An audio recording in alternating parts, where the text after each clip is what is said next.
Olá, ouvintes! Está começando mais um episódio do Bola na Agulha, podcast semanal sobre esporte e jornalismo esportivo, disponível nos principais tocadores de podcast e também no YouTube. A gente tem subido os programas por lá. Eu sou Gabriel de Campos e ao meu lado, virtualmente, mais uma vez, como sempre, Guilherme Vefor. Guilherme, você está bem? Olá, Gabriel. Como você mesmo disse, sempre que essa pergunta vem, eu não tenho outra resposta, senão dizer que estou bem, pois eu estou ao seu lado, e ao lado do nosso amigo, o nosso voz de veludo, Álvaro Logulo Neto. Como você está hoje, Álvaro? Salve, galerinha! Estamos aqui para mais uma aventura radical do Bola na Agulha. Sempre um prazer estar com vocês e com os nossos ouvintes, a Patrulha Agulheira, que além de ouvir os nossos episódios lá no YouTube ou nos tocadores de podcast, como o Gabriel falou, também pode seguir a gente nas redes sociais com a @bola na agulha, com um A só entre o N e o G, no Twitter, no Instagram e no Facebook também.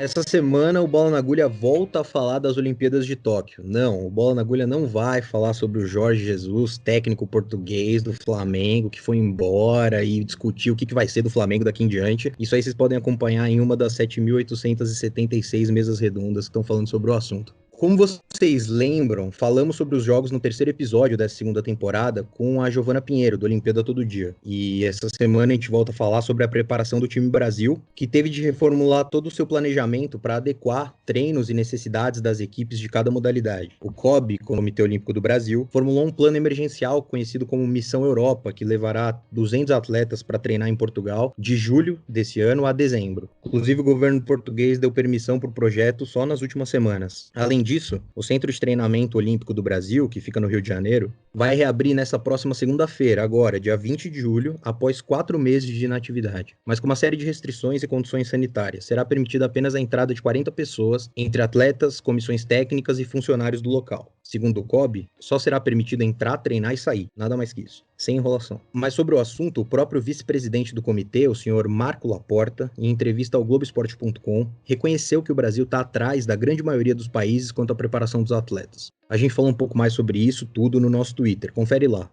@bola-na-agulha, como o Álvaro falou, um A só entre o N e o G. Mas, no programa de hoje, a gente não vai falar sobre o time Brasil como um todo, mas especificamente sobre uma modalidade que estreia nas Olimpíadas de Tóquio e já é uma grande esperança de medalha para o país. A gente vai falar de skate. Hoje não teremos convidados participando ao vivo do programa, mas o presidente da Confederação Brasileira de Skate, Eduardo Musa, também conhecido como Duda, gentilmente cedeu um espaço na agenda dele para responder algumas perguntas nossas e as respostas a gente vai encaixar no programa ao longo dos assuntos. Bom, e para começar falando do skate como esporte olímpico, eu vou começar explicando quais modalidades desse esporte foram escolhidas pelo Comitê Olímpico Internacional, COI, e pela Federação Internacional de Skate, a World Skate, entidade máxima do esporte no mundo. As modalidades escolhidas para as Olimpíadas de Tóquio foram o street e o parque, que são divididos em 2 naipes, o masculino e o feminino. E aí, em cada uma dessas modalidades, cada país pode levar 3 atletas por categoria, somando 12 atletas no total. 3 no street masculino, 3 no street feminino, 3 no parque masculino e 3 no parque feminino. Mas, para entender melhor, o que é isso de street, parque, qual que é a diferença? Bom, o street, como o nome já diz, né?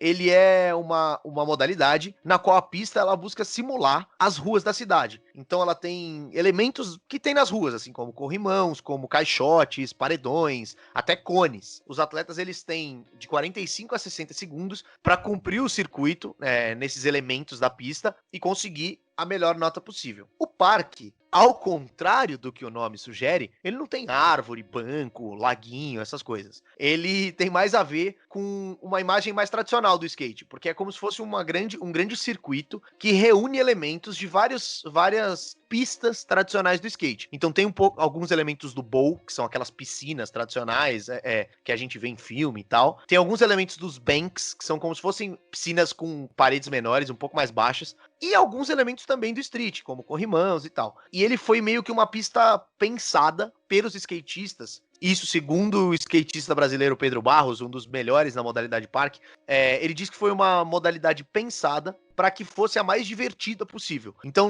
nesse caso, os skatistas eles têm 45 segundos para fazer o melhor circuito possível nessa pista de parque e conseguir a melhor nota para ficar com o título. Uma modalidade do skate que ficou de fora foi o vertical, que é aquela que tem aquela pista que parece um U, que é o chamado half pipe. O vertical ele ficou de fora porque foi entendido pelo COI e pela federação que existe uma disparidade no número de praticantes entre homens e mulheres. E o skate tem tentado cada vez mais igualar o esporte masculino do esporte feminino. Inclusive, uma das últimas medidas da Federação Internacional foi igualar os prêmios para homens e para mulheres. Por essa disparidade, o skate vertical ficou de fora das Olimpíadas. E aí, nos jogos, vão ter essas duas modalidades, e a comissão julgadora será formada por jurados certificados pela Federação Internacional de Skate. E aí, entre os critérios para dar a nota, vão estar a dificuldade das manobras, o estilo, o uso completo da pista. Tudo isso vai ser levado em consideração para dar nota para os atletas.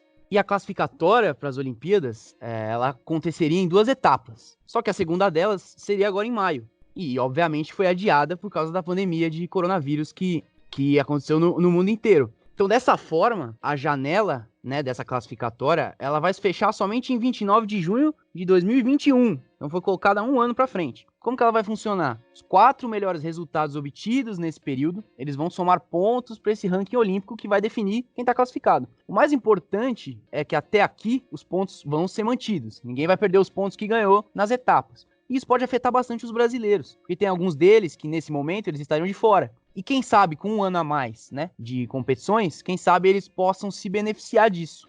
Então, como o Gui disse mesmo, cada país tem direito a levar até 3 atletas por categoria, podendo ser 12 no total. O que acontece é que se classificam os primeiros 20 colocados dos rankings. Então, os primeiros 20 do ranking masculino de parque vão para as Olimpíadas. As primeiras 20 do ranking de street feminino vão para as Olimpíadas. Então, vamos supor que o Brasil tenha 3 atletas entre esses 20. O trio estaria classificado, sim, mas desde que haja pelo menos um skatista de cada continente. Porque isso é uma regra das Olimpíadas que visa diversificar os participantes por região, né? Então, se tiver um de cada continente, o Brasil vai poder levar até 3. E o Brasil tem condição de fazer isso porque em muitas dessas categorias já tem 3 ou até mais dentro desse top 20. Mas a gente já volta a falar especificamente sobre a Olimpíada, porque a gente gostaria de contar um pouco da história do skate e como ele se tornou de fato um esporte profissional. A história do skate, não só no Brasil, como no mundo inteiro, ela é recente, se comparado com a maioria dos outros esportes. Aqui no Brasil pode-se dizer que ela surgiu na década de 60, uma influência claramente norte-americana e provavelmente por brasileiros que viajavam para os Estados Unidos e voltavam para cá com os skates recém-idealizados nos Estados Unidos, na Califórnia. O esporte era praticado sobre eixos de patins com rodas de borracha ou ferro pregados em uma madeira qualquer. Mas foi só na década seguinte, nos anos 70, que o skate de fato começou a cair no gosto do pessoal. Em 74 foi organizado o primeiro torneio de skate no Rio de Janeiro. Já em 76, 2 anos depois, foi inaugurada a primeira pista do Brasil e da América Latina, em Nova Iguaçu. Começaram a surgir revistas e marcas especializadas falando sobre o assunto. Aí, na década de 80, o skate tem uma queda na popularidade. E muita gente acredita que tem a ver com a popularização dos patins e do BMX, um tipo específico de bicicleta. Mas nada que, de fato, colocasse em risco a modalidade por muito tempo. Isso porque houve um esforço coletivo dos próprios skatistas de se mobilizarem em prol do skate. Começaram a organizar torneio, construíram pistas particulares, enfim. Tudo isso para não deixar o esporte morrer. Em 84, considera-se uma espécie de ressurgimento do skate no país. Surge inclusive um programa na TV aberta, na Rede Record, chamado TV Vibração, dedicado exclusivamente ao skate. E já em âmbito mundial, esse também é um período de ouro para a popularização da modalidade. E muito disso por conta do Bones Brigade, que era uma espécie de Dream Team, né? Um time das estrelas, que foi formado com os melhores skatistas do mundo ali na década de 80. Então eles eram selecionados a dedo pelo Stace Peralta, que também era praticante do skate, mas de uma geração um pouco mais antiga, e ele tinha muito o tato de conseguir identificar quem eram as jovens promessas ali do esporte. Então ele selecionava esses nomes para formar esse Bones Brigade. E alguns dos mais conhecidos que formaram esse conjunto, a gente pode falar aqui de Rodney Mullen, Steve Cavallero, claro, do Tony Hawk, né, que depois viraria até videogame. O que eles faziam? Eles se apresentavam pelo mundo, fazendo as suas manobras, que eram coisas inéditas até então para o público geral. Então eles impressionavam por conta dessa habilidade. Todos eles jovens praticantes.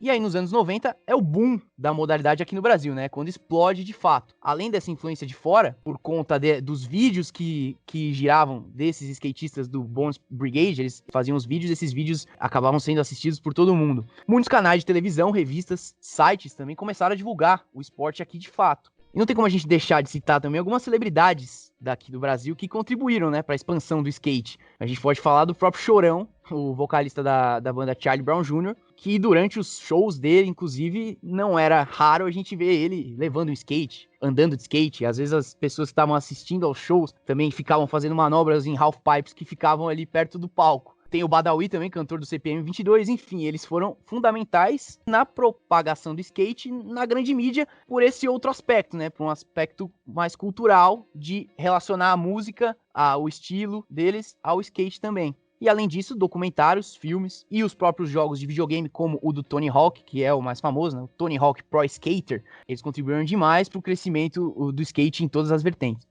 Mas não foi só no videogame, no lifestyle ou na música que o Brasil se destacou no skate, né? Já nos anos 90, surge uma figura muito importante para o desenvolvimento do esporte brasileiro, que é o Bob Burnquist, né? Ele é carioca, foi criado nos Estados Unidos e tal, mora lá há muito tempo, mas ele sempre se colocou como um atleta brasileiro, um representante do Brasil na modalidade. Em 97, ele foi eleito o maior skatista do mundo. E até hoje, ele detém o recorde de medalhas nos X Games. Os X Games, pra quem não sabe, eles são como se fosse as Olimpíadas do skate, antes do skate virar esporte olímpico, de fato. Mas eles são um grande evento de esportes radicais que acontecem todo ano. E é muito relevante o fato de que o Bob Burnquist coleciona 30 medalhas de X Games. É um número muito assustador. Na esteira do sucesso do Bob Burnquist e de outros nomes que a gente vai até citar depois, surgiu a Confederação Brasileira de Skate, a CBSK, no ano de 1999. E com ela, várias pistas foram construídas no Brasil, vários campeonatos passaram a ser organizados, muitos novos praticantes.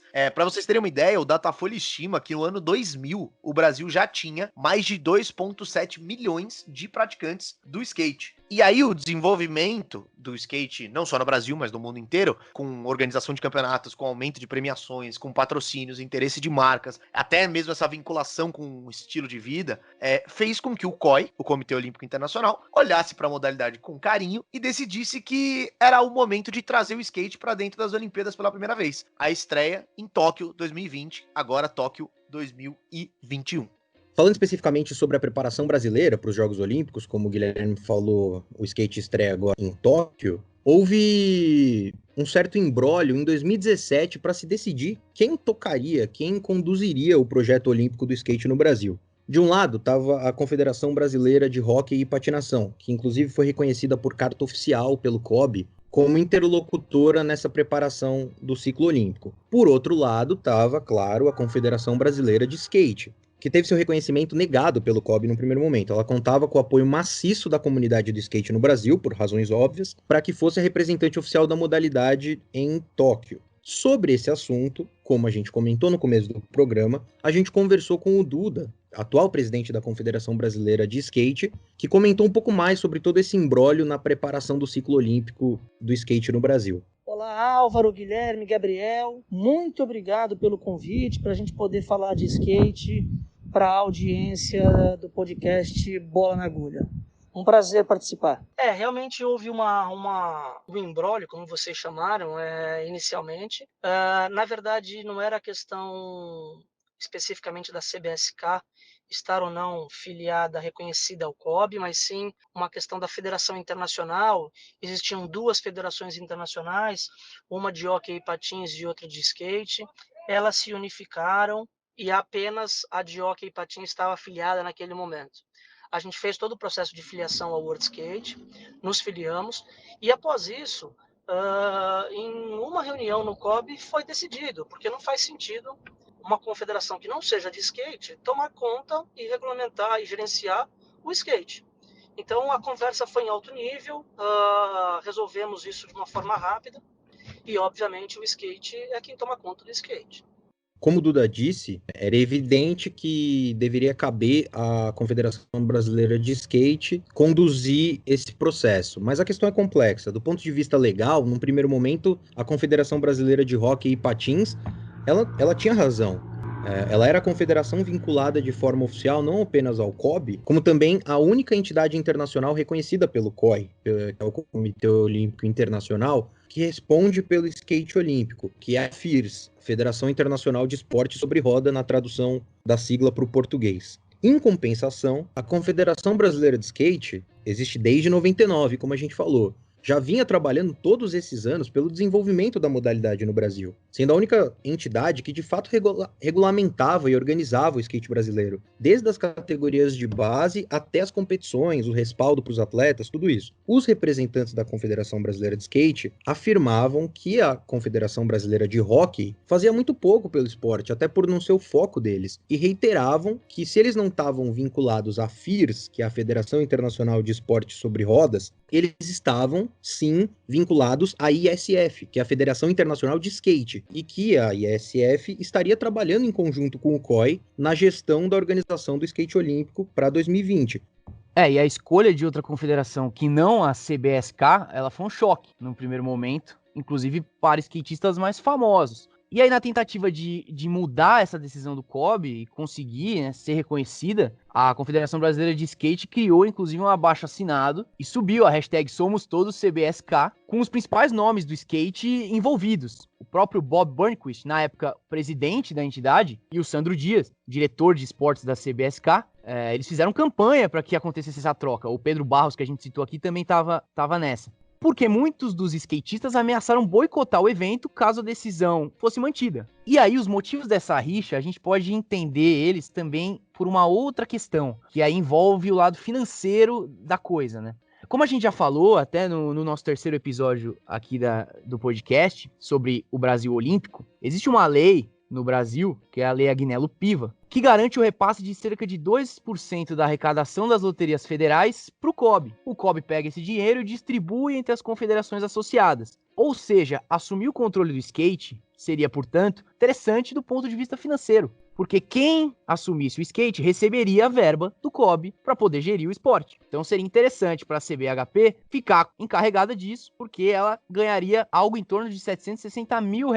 Enfim, depois de cerca de um ano, essa novela terminou. Então o Duda até falou dessa reunião, que foi uma reunião só que foi feita, e foi se decidido que haveria a troca. O COB, na verdade, foi informado por entidades internacionais de que ele poderia escolher, que na realidade a CBSK já estava regulamentada. Então o COB, claro, né, olhou pro clamor da comunidade do skate, olhou o fato de ter uma lenda do esporte, o Bob Burnquist, na presidência da CBSK. E aí o Comitê Olímpico do Brasil optou por destinar a verba e a responsabilidade do projeto à Confederação Brasileira de Skate. Uma decisão que foi muito comemorada, óbvio, pela comunidade. E aí, para encerrar essa parte, do outro lado, na Confederação Brasileira de Hóquei e Patinação, na figura de seu presidente, o Moacir Júnior, né? Na época, em 2018, quando esse imbróglio foi resolvido, ele se disse muito decepcionado pela troca, apontou até que seria algo institucional, uma traição, enfim. O interessante de notar é que o próprio Moacir, na época, afirmou em entrevistas que a sua confederação, de fato, não fazia muito pelo skate mesmo, porque o esporte nunca teve o intuito de ser olímpico. Então, no momento em que ele foi determinado como esporte olímpico, aí sim a confederação começaria a tomar atitude. Ou seja, deixa muito claro pra gente que essa confederação, ela estava completamente desconectada do skate. E se alguém devia comandar de fato esse esporte, era a CBSK, que roeu todo esse osso durante esses 20 anos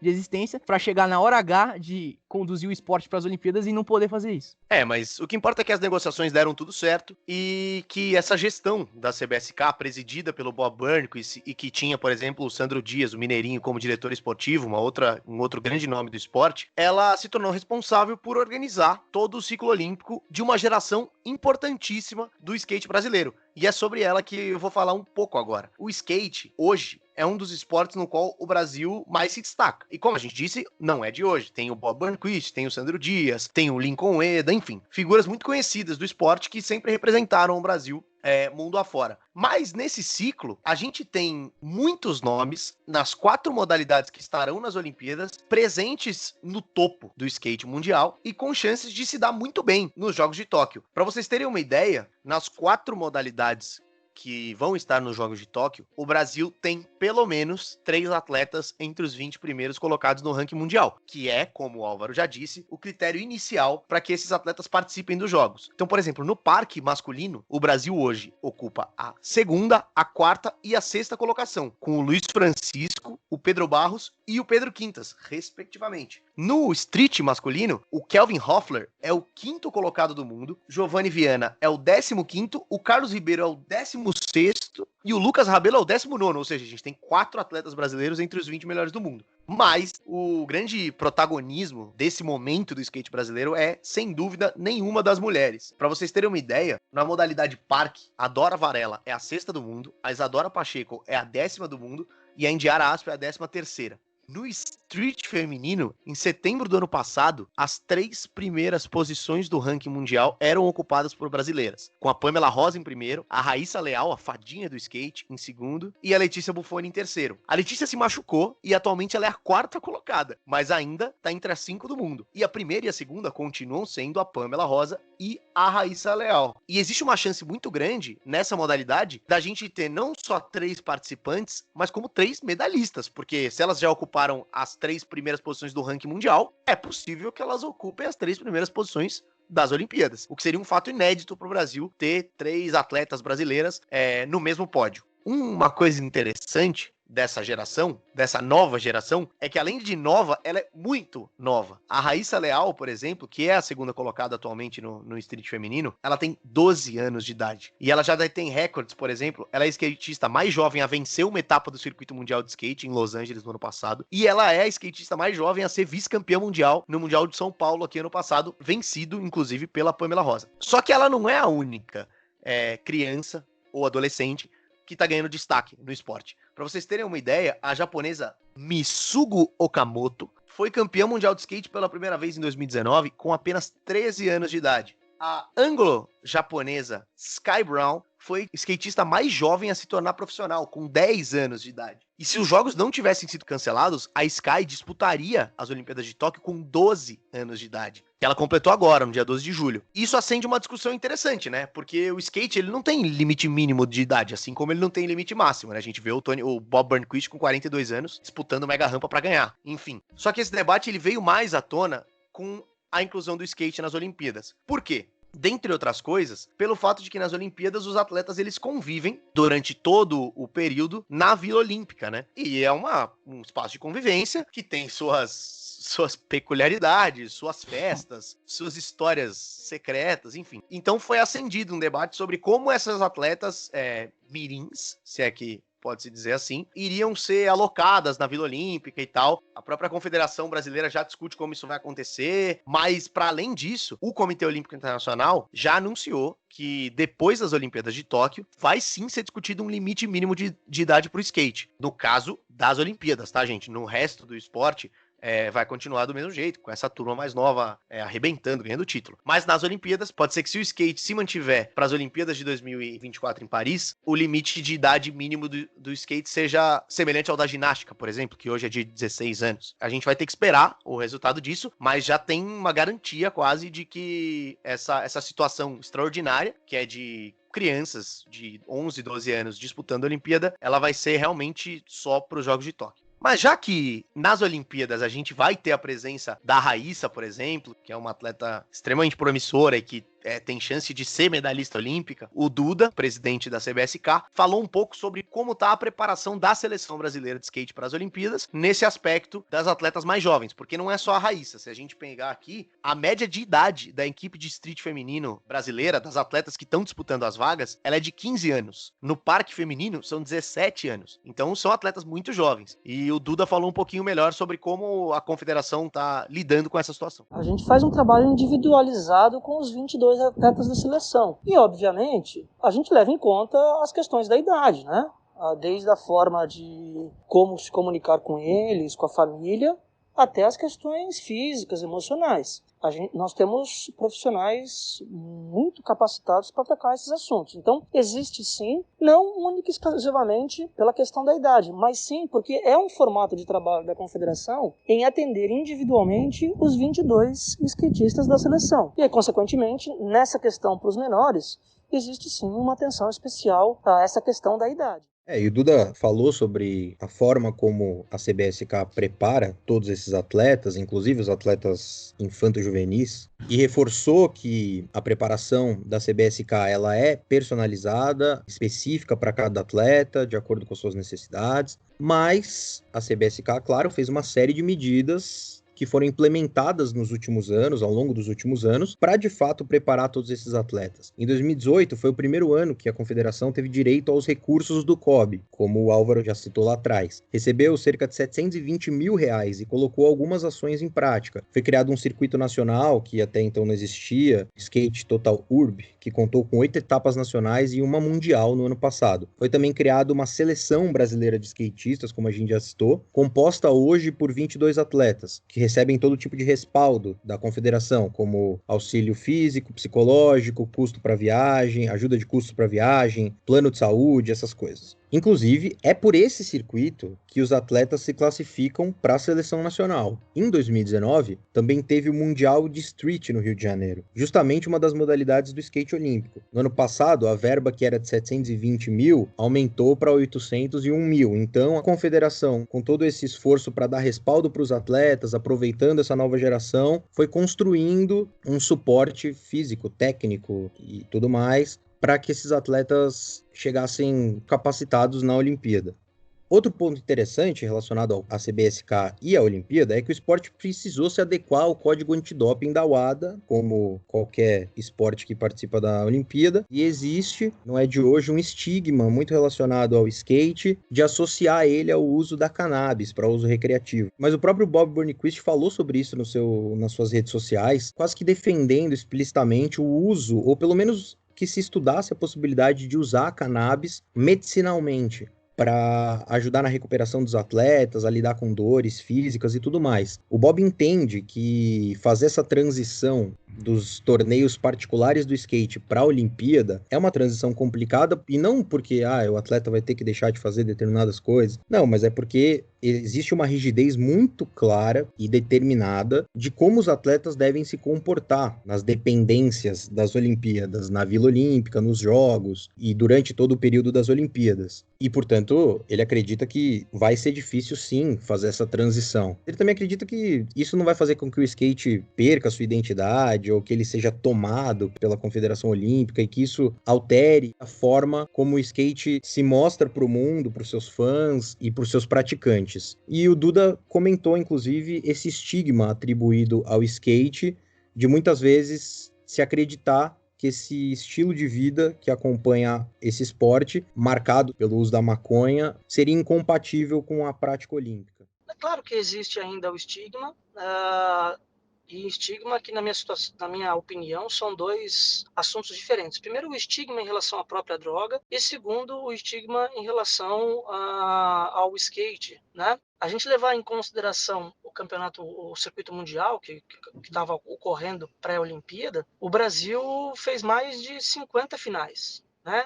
Alguns atletas fizeram mais de uma, duas, tal, mas no total foram 50 brasileiros entre as finais, onde obrigatoriamente é feito o exame antidoping. Então, e a gente não teve nenhum exame positivo. Então, é uma questão ainda de preconceito. O skatista brasileiro segue as regras, entende o jogo, joga limpo. E essa não é uma preocupação da Confederação, tá? Mas respondendo especificamente sobre a sua pergunta, existe ainda sim o estigma, mas apenas com informação que a gente vai combater isso. Bom, a gente explicou todo esse panorama atual do skate, né? A gente falou sobre o time Brasil, sobre as particularidades do esporte. O Duda comentou agora sobre esse estigma que existe, né, no skate, do estilo de vida dos praticantes, enfim. Mas a situação toda mudou bastante por conta das Olimpíadas adiadas.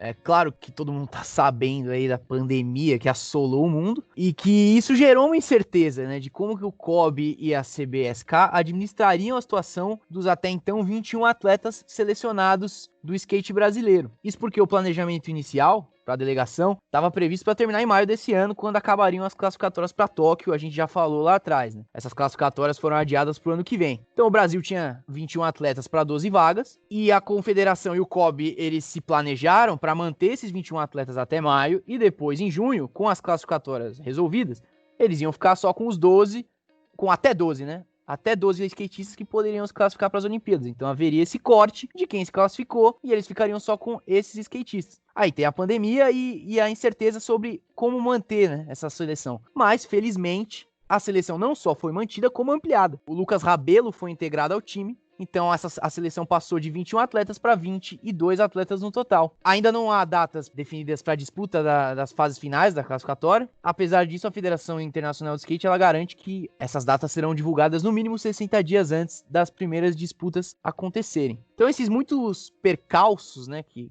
ocorreram, eles não desanimaram o COB quanto à possibilidade de medalhas com os skatistas brasileiros. E, ao mesmo tempo, o Comitê Olímpico Internacional também parece bastante empolgado com a modalidade. Ele reconhece a importância que haverá para agregar o público ao skate, que além de cativo, em maioria é um público muito jovem que se concentra nas grandes cidades, o que também é atraente para os patrocinadores. E esse é um ponto, né, de você colocar o skate nas Olimpíadas. Você rejuvenesce um pouco a sua audiência. E aí, sobre isso, o Duda também comentou o que ele acha que vai ser positivo, né, das Olimpíadas pro esporte, pro skate. Porque, assim, é sempre importante a gente dizer que é uma modalidade já estruturada. Então, as Olimpíadas, elas são, digamos, um passo interessante. É legal participar, é importante você ter essa visibilidade, mas o skate ele já está muito bem estruturado na sua comunidade. É um nicho, mas ele é muito bem delimitado. E o Duda vai falar um pouco sobre isso, sobre o que as Olimpíadas podem trazer de positivo, e também vai falar sobre esse período de pandemia, né? O que foi feito para tentar se driblar esses problemas que acabaram acontecendo nos últimos meses. Realmente, o skate já tem um mercado próprio, uma comunidade muito grande pelo mundo, porém os Jogos Olímpicos eu acho que trarão a visibilidade do grande público, um público que não é tão especializado. E acho que trará muitas oportunidades para o skate, novos praticantes, novas marcas investindo no skate, principalmente aqui no Brasil, já que a gente tem uma expectativa de bons resultados em Tóquio. Todo o nosso planejamento foi completamente descartado, já que a gente tinha uma programação para fazer a Olimpíada esse ano, né? O que a gente fez no primeiro momento foi única e exclusivamente cuidar da saúde, tanto dos skatistas como da comissão técnica, dos colaboradores da confederação. E agora, nessa última semana, a gente começou a fazer uma orientação de volta individualizada para os 22 skatistas da seleção, muito por conta de serem realidades completamente diferentes, né? São 22 skatistas morando em cidades diferentes, morando até em países diferentes, alguns com estrutura de pista particular, outras não.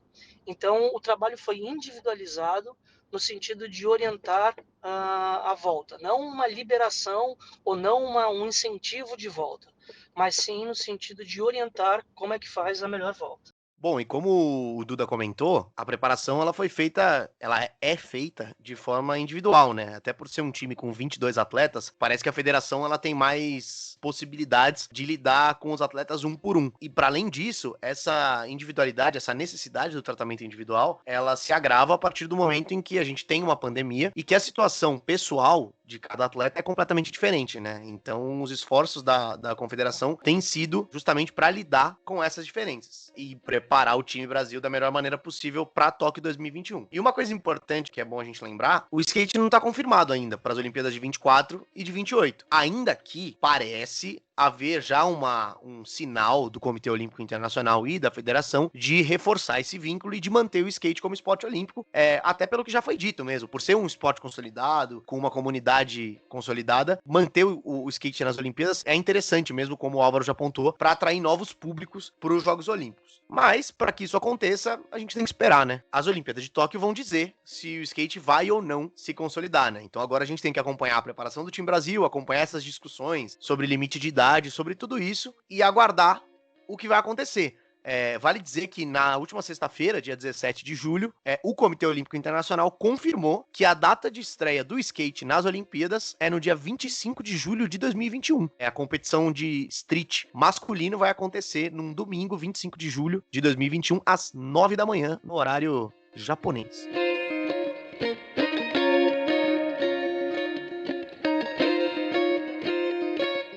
Bom, e agora a gente chega naquele momento do programa em que a gente fala um pouco sobre o que bombou, o que ficou em alta nas redes sociais essa semana. E eu aposto os direitos de transmissão do Bola na Agulha com vocês, que vocês não acertam o primeiro tema do qual eu vou falar. Sim, a novela Flamengo e Globo teve mais um capítulo, que foi bem rápido, na verdade, né? Teve a final da Taça Rio, na qual o Flamengo, agora sem técnico, venceu o Fluminense, e o jogo foi transmitido no SBT. Qual foi o resultado disso? Nenhum. A Globo continuou liderando a audiência com alguma sobra em relação ao SBT, ainda que a audiência do SBT tenha crescido. Essa é a melhor novela que o SBT tem passado ultimamente. E aí a Rede Globo deu uma resposta interessante, né? O Campeonato Paulista volta semana que vem e a Globo soltou um vídeo de chamada pro clássico Corinthians e Palmeiras da próxima quarta-feira, no qual ela dá algumas alfinetadas no time rubro-negro, lembrando sem técnico. E ela diz que o futebol paulista e a Globo sempre estiveram juntos, que em todos os momentos em que os times paulistas se destacaram, seja continental ou mundialmente, a Globo esteve lá, enfim. É um vídeo bastante interessante, recomendo a todos que vejam. Mas foi mais um capítulo aí dessa novela que, com o fim do Campeonato Carioca, parece ter tido uma pausa, né? Já que agora volta o Campeonato Brasileiro e os direitos de transmissão do Brasileirão são de quem? Sim, da Rede Globo de televisão. É um assunto extremamente agradável, mas um outro tema que surgiu na rede social, com bem menos força, mas que teve o seu momento de pico, principalmente no começo da semana, foi o Manchester City, um time inglês que recentemente foi liberado para disputar a Liga dos Campeões da Europa, depois de ter sido penalizado pelo fair play financeiro. O que é fair play financeiro? Resumidamente, é um conjunto de regras e normas que acompanham os torneios internacionais que servem para manter saudável e estável os departamentos financeiros dos clubes, para que eles não gastem mais do que eles arrecadam e tudo mais. O Manchester City foi penalizado por essa lei do fair play financeiro, sendo proibido de participar das duas próximas edições de Champions League, que são as das temporadas 2020 21 e 22. Mas, para a alegria dos torcedores do Manchester City espalhados pelo mundo e também pelos seus magnatas do Emirados Árabes que comandam o clube, essa penalização foi revertida e agora o Manchester City, por pagamento de uma multa, tem pleno acesso para jogar de novo, normalmente, as Ligas dos Campeões dos próximos 2 anos. Isso foi uma denúncia que apareceu lá em fevereiro, né, quando a UEFA denunciou o Manchester City por conta dessa fraude, né, que supostamente teria acontecido ali com o seu patrocinador, né, então esse sheik árabe estaria injetando dinheiro através de um patrocinador, só que nem todo o dinheiro estava sendo declarado. Então, parte desse dinheiro não se sabia de onde vinha. E aí agora o Manchester City foi inocentado por conta disso. A punição se manteve somente pelo Manchester City não ter colaborado com as investigações, né? Teve isso ainda. E aí ficou só essa multa. Mas o interessante é que, assim, foi um assunto que é denso, é complexo, é difícil, e até por isso ele acaba, né, sendo deixado um pouco de lado. A notícia que importa é, bom, o Manchester City vai poder jogar as ligas dos campeões dos próximos anos. Então aí é mais importante às vezes falar que então o De Bruyne não vai sair do time porque o time vai estar jogando essas competições. Acabam se falando mais sobre isso do que propriamente sobre a denúncia e sobre essa questão da saúde financeira dos clubes e sobre como esse dinheiro entra nesses times. Enfim, isso fica de lado porque é chato, né, ficar falando disso. É mais legal saber para que jogador que vai sair para onde, quem que vai ficar, quem que vai sair. E aí foi algo que foi falado no começo da semana e agora já foi esquecido. E até para abordar essa questão desses grandes magnatas que infestaram o futebol, principalmente no final da década de 90 em diante, e que fazem do futebol o seu grande investimento. Mas a gente vai falar mais sobre esse assunto no futuro.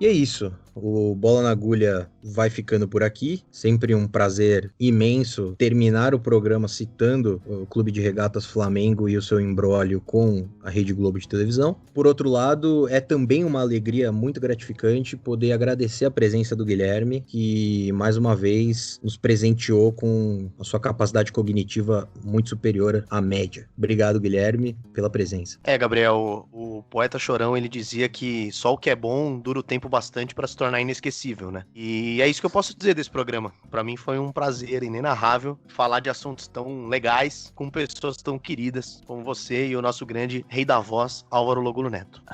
O Gabriel falou de questões cognitivas e tá aí uma coisa que eu sou incapaz fisicamente e mentalmente de praticar, que é o skate. Mas a gente gosta muito de falar desse assunto e foi mais uma vez um programa divertidíssimo ao lado dessas duas figuras que comigo dividem o programa. Um abraço, valeu a todos que ouviram aí o Bola na Agulha. E é isso, vale só a lembrança que o Bola na Agulha está nos principais tocadores de podcast e também os episódios estão no YouTube. Pode passar lá, você vai ver que eles estão lá. E vocês também podem encontrar e seguir a gente nas redes sociais, no Twitter, no Facebook, no Instagram, @Bola na Agulha. Por lá a gente repercute os nossos programas, a gente esquenta a semana para os programas seguintes e também aborda outros assuntos que não vão aparecer nos programas e ficam por lá mesmo. Mas é isso, sigam a gente, escutem o podcast e fiquem com Deus. Um abraço.